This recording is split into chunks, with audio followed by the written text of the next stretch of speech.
Estamos chegando com o Cara a Cara com o BG deste sábado, tendo a satisfação de receber o empresário Álvaro Alberto Barreto. Doutor Álvaro, obrigado por atender o nosso convite e contar um pouco aqui aos nossos telespectadores dessa brilhante história de vida que o senhor construiu. Bruno, você é um jornalista da moda.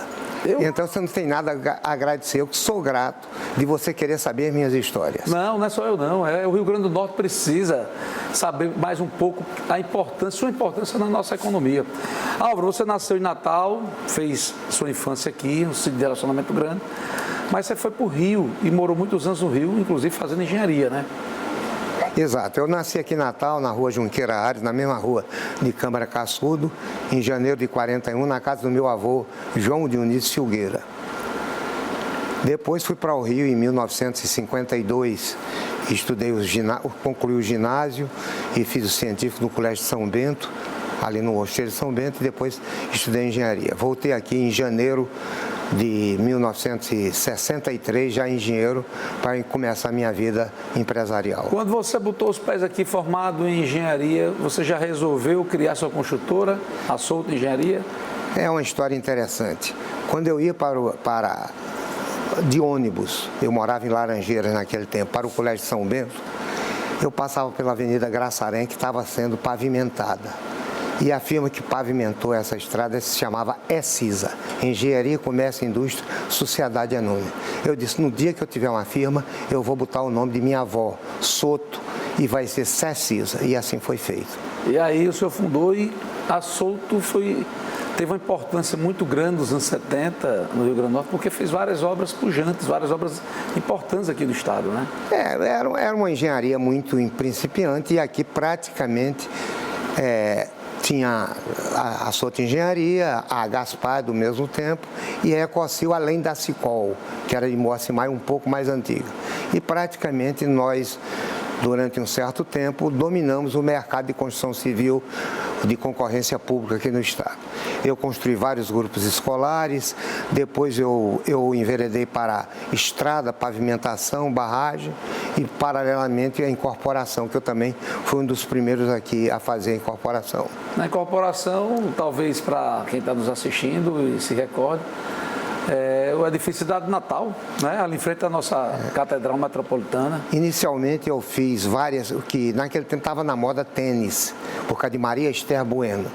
Então tinha os torneios de tênis e eu fiz alguns edifícios com o nome dos torneios de tênis, o Forest Hill, o Roland Garros, o Wimbledon. Que é tudo ali em Petrópolis e exatamente. Quer dizer que esse é o motivo desses prédios terem esse nome? Foi exatamente.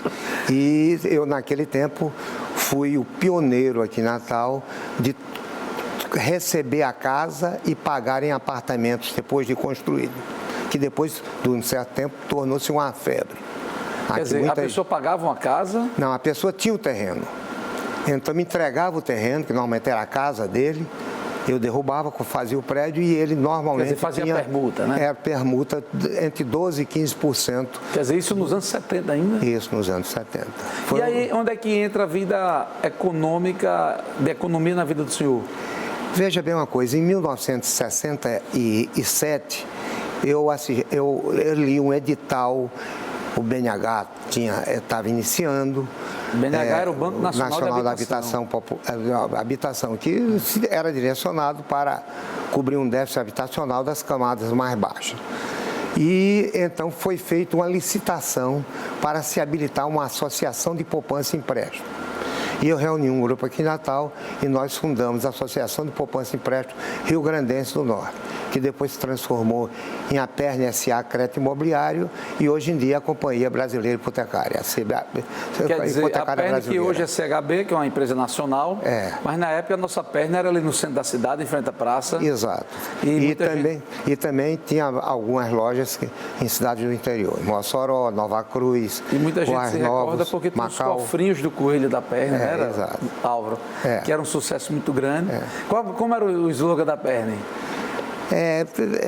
O principal era um slogan, caderneta de poupança, onde seu dinheiro cresce e aparece. Onde seu dinheiro cresce e aparece. Onde seu dinheiro cresce e aparece. E aí foi um sucesso muito grande a Aperne. O que aconteceu que a Aperne teve suas atividades interrompidas até virar CHB? Foi o mercado. O mercado financeiro é muito rápido no seu desenvolvimento. Então, com o congelamento da poupança e o crescimento dos grandes bancos, faltou espaço para a gente. E nossa economia era estadual. Quer dizer, quando um grande depositante sacava, dava preocupação. E então, vamos dizer o seguinte, dentro disso nós preservamos a carta patente, ficamos com os créditos, e depois, em função desses créditos, que criou um patrimônio líquido, nós transformamos com autorização do Banco Central em companhia hipotecária, que tem o papel de captação é letra imobiliária, emissão de debêntures. Agora a PEN foi um marco, não foi, Álvaro? Foi. Ela, veja bem, nós porque chegamos... era o Banderni, que era o Banco do Estado, e a PEN, que era a cadeia. Nós chegamos até aqui em poupança, um depósito maior do que a própria Caixa Econômica na época. O Banderni foi bem depois. O Banderni foi já em decorrência do sucesso das associações de poupança que os bancos estaduais criaram caderneta de poupança. E aí, onde é que aparece o turismo na sua vida? Quando é que vocês resolvem investir em turismo através de uma agência de turismo? Eu tinha herdado do meu pai uma tradição de construir e construir para alugar. E ele me dizia: meu filho, o melhor negócio do mundo é alugar com reajuste mensal. Isso só tem em hotel. Então eu tinha uma vontade muito grande de fazer um hotel. E aí, quando surgiu a Via Costeira, eu me habilitei, comprei um terreno, porque outros entraram em participação, eu comprei para ter mais independência e construí o Hotel Vila do Mar, que foi inaugurado... Foi o segundo hotel da Via Costeira. Foi o terceiro hotel da Via Costeira. Que está aí até hoje, o Hotel Vila do Mar. Hoje ele é 100% do irmão meu. E foi um marco porque, quando foi construído, era o hotel com o maior padrão. Que na realidade, veja bem uma coisa, foi algo que ao longo do tempo eu analiso, foi algo errado, porque o Hotel Vila do Mar, quando foi feito, nós tínhamos o sentimento de querermos ser um hotel além do turismo que aqui frequenta. E não foi certo. Hoje em dia, o hotel está muito bem, apesar da crise que nós passamos, porque ele é enfocado diretamente a uma classe econômica que frequenta o Rio Grande do Norte.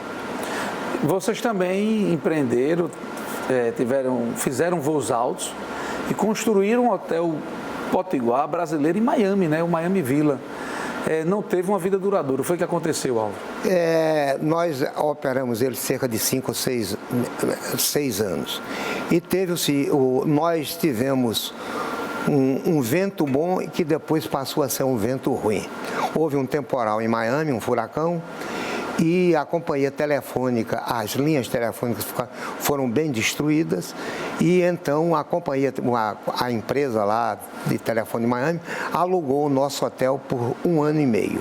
Nós operamos 1 ano e meio com taxa de ocupação de 100%, mas nós afastamos o público, porque ninguém ia para um hotel que já estava todo ocupado. E então, em função disso, depois a taxa de ocupação caiu muito e nós conseguimos vender. Quer dizer, vocês ficaram um tempo lotados, mas vocês perderam o mercado total. Mercado.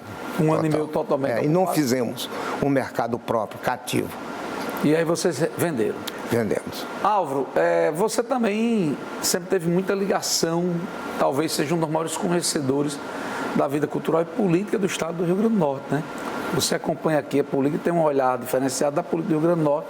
Qual a avaliação que você faz dos governos estaduais? Para você, qual foi o governador que foi diferenciado? Olha, eu nasci numa casa muito política.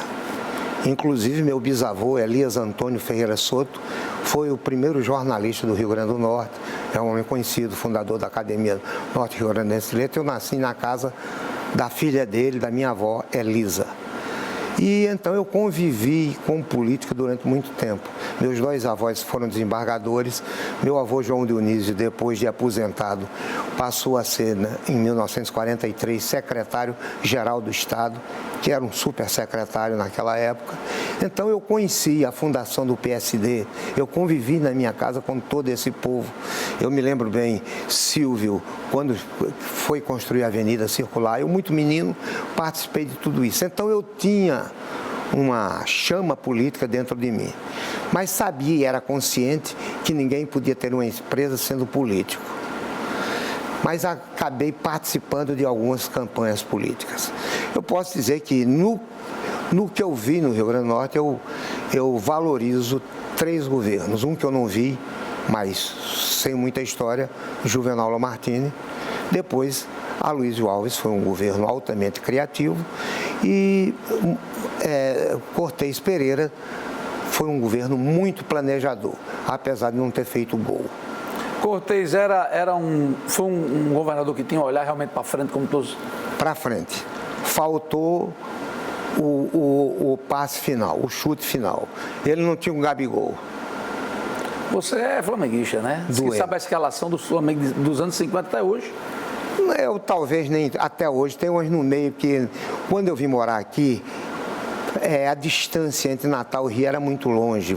Você recebia aqui jornal com 3, 4 dias. E então minha vida foi quando eu fui pai, eu casei. Então me afastei um pouco. E o Jornal dos Esportes, né? Você lembra? Exato. Cor-de-rosa, que eu sempre assisti. Que eu sempre li, desde menino.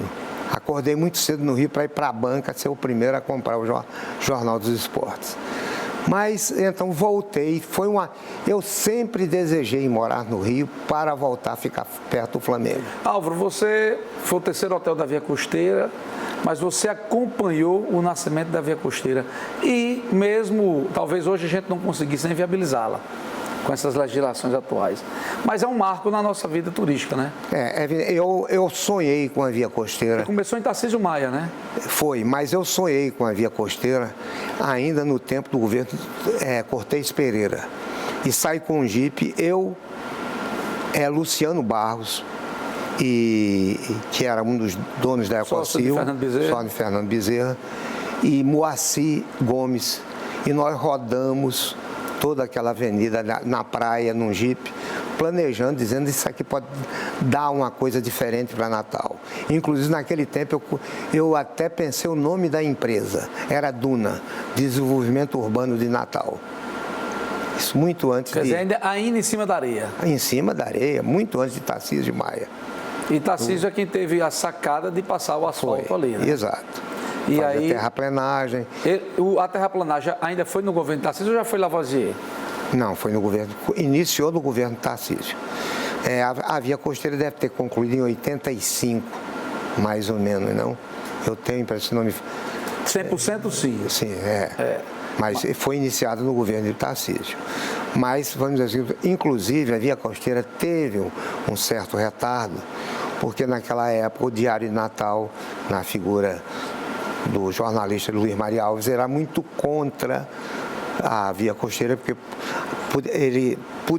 ele foi informado que poderia aterrar a cidade de Natal com a movimentação das dunas de Natal. Luiz Maria Alves que fez uma campanha sistemática contra a Via Costeira, né? Foi, exatamente. O senhor pegou o auge da boemia natalense, o senhor pegou o Hotel do Cal, pegou o Hotel dos Reis Magos, viveu isso, né, Álvaro? Eu inclusive participei da concorrência do Hotel do Reis Magos, fui o 2º colocado. Quem ganhou foi uma empresa do Espírito Santo e eu fui o 2º colocado. Assisti toda a construção, depois frequentei muito.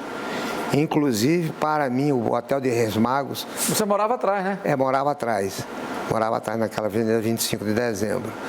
A pessoa mais importante na história do Reis Magos, que deveria ser tombado pelo patrimônio histórico, não era o hotel, e sim da Luz, que era cabeleireira no hotel e que tem histórias fantásticas de Pelé a todas as pessoas que por lá passaram. Vamos fazer o seguinte, Álvaro, vamos dar uma paradinha aqui, chamar o intervalo, a gente volta já, continuando esse papo maravilhoso com o Álvaro Alberto.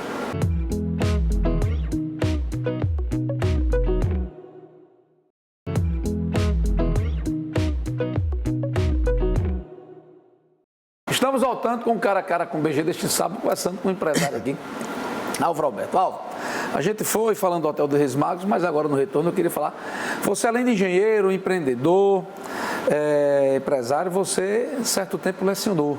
Você foi professor de economia aqui em Natal, né? Foi, e realmente eu lhe digo uma coisa, 2 coisas na minha vida eu sinto saudade de ter deixado. Primeiro, de ter sido professor. porque era algo que não me dava dinheiro, mas me dava muito prazer. Tive bons alunos, inclusive sempre cito, Marcos César Formiga foi o melhor aluno que eu tive. E foi prefeito de Natal. Foi prefeito de Natal. E outra coisa que eu também sinto saudade foi não ter seguido a carreira de cantor e tocador de piano. Quer dizer que você era cantor e tocador de piano? Era. Hoje em dia eu não canto. Piano eu nunca aprendi a tocar, tinha vontade de... E cantar, até que eu cantava com a voz razoável. Mas depois que eu tive um problema pulmonar, eu não tenho a respiração, então eu me perco e aí as notas caem. Álvaro, mas você teve uma satisfação grande de ser professor, mas eu soube que você entregou um bocado de aluno. Parece que a galera estava fazendo uma cola, entre eles o ex-governador Iberê, o ex-deputado Nélio Dias. Como é que foi isso? Não, isso é normal. Quer dizer, cola é algo que tem em toda a escola, em toda a idade. Era uma cola coletiva, era? Eu não sei. Eu dei a prova vestibular e Nélio estava fazendo a prova. Realmente, Nélio não era muito bom. Você vê uma pessoa brilhante como o Nélio, mas em matemática ele sabia muito pouco. E Iberê, do lado de fora, deu uma ajudada a ele. Desceram, ele pediu para ir ao banheiro, jogou numa caixinha, pegou numa caixinha de cigarro, de fósforo, a questão, tal coisa, e depois vieram me contar. Eles, lá no Yacht Clube, depois da prova, aí eu fiquei meio revoltado, negócio de jovem, com menos de 30 anos de idade, e pedi a anulação da prova. A prova vestibular foi anulada, a prova, e foi dada uma segunda época. Foi manchete do diário. Ficaram, mas depois, Nélio e Ney passaram um ano sem falar comigo, mas depois voltaram a ser grandes amigos. Eles amadureceram e eu também. Você foi muito amigo da Agnello Alves, né? Muito, muito. Eu conhecia, quer dizer, nossas famílias, você sabe que Natal todo mundo se conhece. Aliás, você conseguiu ser amigo dos Alves e dos Maia, né? É. Quando Agnello foi cassado e ficou numa situação muito difícil, eu convidei Agnello para ser o publicitário da Perme. Isso me custou alguns problemas naquela época. Porque o acirramento político era muito grande. Inclusive, eu passei um ano com o inspetor em função disso, forçando, e eu não demiti Agnello. E eles queriam que você tirasse Agnello? É, exatamente. Os militares? Eu não sei, era o sistema. Isso oficialmente não vinha, tinha políticos também envolvidos nisso. E eu viajei com a Agnello, rodei em muito local, inclusive no estrangeiro. Eu levei a Agnello para fazer um curso de poupança e empréstimo na cidade de Stuttgart, na Alemanha. Passamos lá 40 dias, isso em 1974. Foi nessa viagem que você levou para Agnello, que quase vocês são presos na Alemanha, você deu um beliscão achando que era Agnello no beliche na bunda e era um alemão? Não, a coisa é exatamente o contrário. Nós fomos assistir o jogo Brasil-Holanda, que o Brasil perdeu de 2-0 na cidade de Dortmund. E na Copa do Mundo de 74? De 74. Nós depois pegamos um trem para voltar para Stuttgart. E entramos num beliche. E eu, como sempre fui muito pesado, eu digo, Agnello, eu fico embaixo. E ele ficou no meio, na cama de cima. E ele pensava que eu estava do lado dele. Agnello, como a maioria dos alvos, são muito desligados. E ele era muito brincalhão, né? É. E ele acordou à noite e deu um beliscão no alemão que estava deitado embaixo dele. Eu estava do outro lado. Achando que era você. Foi quando eu acordei, foi o alemão dando um carão nele muito grande. E ele muito triste, muito calado, saiu assim do beliche e foi para o corredor do trem, ficou assim. Quando a coisa se acalmou, quando o alemão voltou a dormir, eu botei meu sapato, fui lá e disse, Agnello, ele disse, com aquela vozinha dele típica, disse, rapaz, eu pensei que era você que estava dormindo embaixo de mim e deu um beliscão na bunda. O alemão ficou alterado. Foi. Era um alemão baixinho, de óculos, uma cara de nazista. Ô Álvaro, o acirramento, essa guerra familiar, você tem ideia, tinha pessoas que quando se tinha um lado político, se esse lado político vinha na calçada, ela mudava de calçada. O auge disso foi em que época aqui no Rio Grande do Norte? Olha, já que você conviveu com os dois lados. No Rio Grande do Norte, esse acirramento político é muito mais antigo do que a própria acirramento no tempo da Cruzada da Esperança. Não é à toa que em Cruzada da 1935... Esperança, que foi a campanha de Aloysio Alves. Não é à toa que em 1935, na campanha de Mário Câmara contra Rafael Fernandes, Otávio Lamartine foi assassinado. Foi fuzilado na fazenda dele, isso em 1935. Que tem vários casos, tem senhores aqui que levaram surras da polícia naquele tempo. Então é uma história muito antiga. E eu sei dessas histórias porque, inclusive, minha avó, que tinha um jornal que fechou em 1913, o Diário do Natal, ela era uma acirrada adversários dela naquele tempo, não se falava. Eu fui educado numa casa que quem era da UDN mal frequentava. Apesar do seguinte, nós tínhamos muito boa relação com os Alves. Inclusive Maristela Alves saía para casa da minha avó. O primeiro emprego que Aloysio teve como superintendente da Legião Brasileira de Assistência, da LBA, foi meu avô João Dionísio que arranjou. Você chegou a ocupar algum cargo público? Você foi presidente da GN, né? E só, já foi o suficiente. Foi uma experiência muito interessante. Eu acho que, inclusive, todo mundo deveria ter um período de 2, 3 anos no emprego público para aprender o outro lado da história, o do outro lado do livro. Quando Álvaro estava quieto, aí Álvaro ressurge com a CHB, vira uma empresa hipotecária nacional, que hoje, inclusive, é referência do segmento, né, Álvaro? Veja bem, inclusive, eu já estava, eu diria, cansado, mas a AGN, quando eu fundei, quando eu criei o nome, quando eu estabeleci normas, quando eu treinei, me revitalizou. E em função disso, eu posso dizer que eu devo a esse período de 3, 4 anos que eu passei na AGN como primeiro presidente, as forças necessárias para refundar em outra dimensão a CHB. E aí começou o meu último grande desafio na vida. Foi preparar a geração seguinte para tocar o negócio. Hoje eu tenho um negócio que eu não toco mais. Eu toco oficialmente, mas a minha geração preparada por mim, os meus sobrinhos, meus netos, minha filha, sabe muito mais do que eu. A CHB está presente em quantos estados?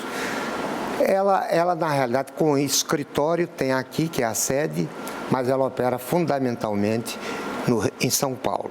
Tem alguns créditos fora disso, mas são negócios feitos em São Paulo. Nosso negócio é em São Paulo. Você, como engenheiro, passando por professor de economia, como conhecedor, qual a sua avaliação da nossa cidade em termos econômicos, Álvaro? O que você acha que será o nosso futuro? Porque a nossa grande economia forte é o turismo.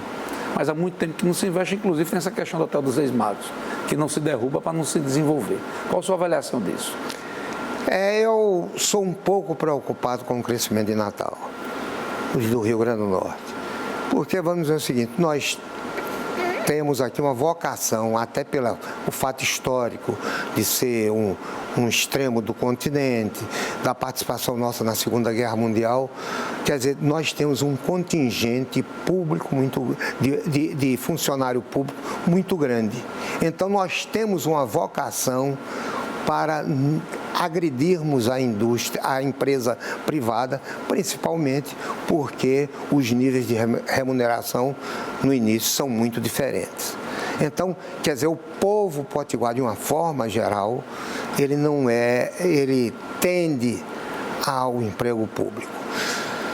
Por outro lado, nós tivemos ciclos que desapareceram, como do sal, como do minério de xelita, como do algodão, e inclusive, eu diria, do turismo. Quer dizer, o turismo precisa ser muito renovado. Se você vai todo ano na Disney e tem uma nova atração. Aqui, nossas atrações são as mesmas. O que até hoje já sumiram, como o caso dos camilos. Então, eu acho que se precisa de muito sangue novo, uma mudança tanto dos governantes como da iniciativa privada para revitalizar a nossa cidade. Nesses seus quase 80 anos de vida, Álvaro, Quem foi que você cresceu e quem foi que você referenciou a vida toda como empresário potiguar? Olha, o grande empresário potiguar foi Devaldo Rocha. Ele não é um boêmio, ele é um empresário. Ele é um homem feito. É um homem que eu diria, eu não queria ser, porque eu gosto de boemia, eu gosto do meu vinho, eu gosto das conversas. Ele não foi feito, foi um homem feito para fazer uma indústria. Mas ele está quilômetros e quilômetros acima de todos nós outros daqui. Você gosta do bom papo, né? Adoro. É a razão na vida. É por isso que você foi amigo e amigo de grandes jornalistas na sua vida? Não, é por coincidência. Eu sou amigo de jornalistas e sou amigo de também não jornalistas. Eu me lembro bem, em 1950, na campanha de Sé Rosado, eu estava fazendo um discurso em Nísia Floresta, que naquele tempo se chamava Papari, e pedindo o voto para Dioclésio Dantas Duarte para deputado federal. Quando eu desci do palanque, um matutão chegou para mim e disse: você é o tal do Cassiano Arruda, porque Cassiano Arruda, menor do que eu, estava em Nova Cruz também discursando a favor de Dioclésio. Então nossa amizade vem desse tempo e além disso, porque nossos pais eram grandes amigos. Olha, tem uma história inclusive que Álvaro presenteou um ex-governador do estado com... Tem isso, Álvaro? Fez o número 2 na cabeça do ex-governador, mas vamos fazer o seguinte, deixa eu agradecer aqui a você, a satisfação de eu recebê-lo, Álvaro, e deixar aqui salvo para os anais da história do Rio Grande do Norte, nas mídias digitais, esse papo com você. Ora, eu que tenho de agradecer, e todo papo é bom, mesmo quando ele não tem um Big Brother na nossa frente. Não, satisfação, uma honra ter tido o Álvaro Alberto aqui. Meus amigos, a gente vai ficando por aqui, voltamos sábado que vem com Cara a Cara com BG.